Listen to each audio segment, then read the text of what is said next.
bismillaahi araxmaani araxiim waxaan jeclaan lahaa in aan idiin soo gudbiyo barnaamij aan ugu magac daray run iyo rajo kaasoo aan kaga hadli doono qodobo fara badan. aadmiga sidiisaba waxaa u roon runta oo waxaa la yidhaahdaa aadmiga run baa u roon, noloshuna waa rajo.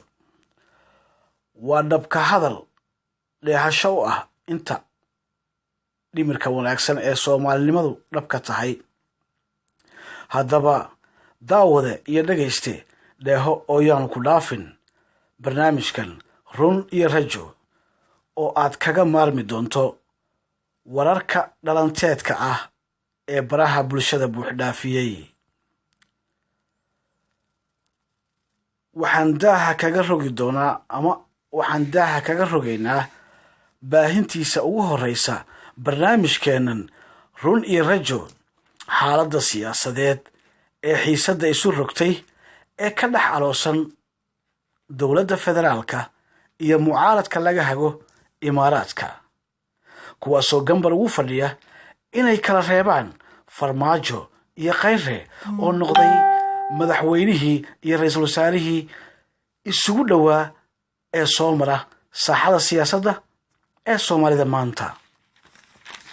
haddaba daawade iyo dhegayste, dhanka sharciyadda isaga ma eegayno oo waa howl u gaar ah dadka aqoonteeda leh,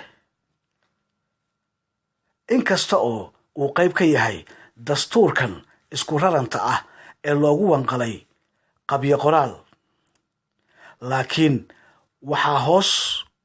laakiinse waxaanu hoos ugu daadegaynaa oo si dheer aanu rabnaa inaan u taabanno umuuro fara badan oo isugu jira qaar dahsoon oo dareenka bulshada soomaaliyeed aan ku cusbayn iyo qaar magmaagnaa oo iminka ama hadda kulkooda ama kuleylkooda la dareemay. haddaba dhegaysta ama daawade, qodobkaas xasaasiga ah waanu u soo laaban doonaa. aan eegno xaggaas iyo maamulka aan dunidu aqoonsan ee somalilan, halkaas oo lagu xiray boqorka shanta soomaaliyeed oo loogu yeero cabdiraxmaan xaaji dabcasar, oo ka mid ah dadka ama bulshada ku ambaday baraha bulshada, iyo fanaanka da'da yar ee nimcaan hilaac oo ka baxsaday boorama, magaalada boorama oo aad wada garanaysaan markii ay beegsadeen ciidamada booliska somalilan. xariga dabcasar wuxuu muujinayaa runtii ku xadgudubka adeegsiga awoodda dowliga ah. sababo badan oo aan ka soo qaadan karno xaaladda maskaxeed ee cabdiraxmaan xaaji dabcasar, oo laga wada dhalagsan yahay in uu yahay nin xagga dhimirka wax u dhiman yihiin.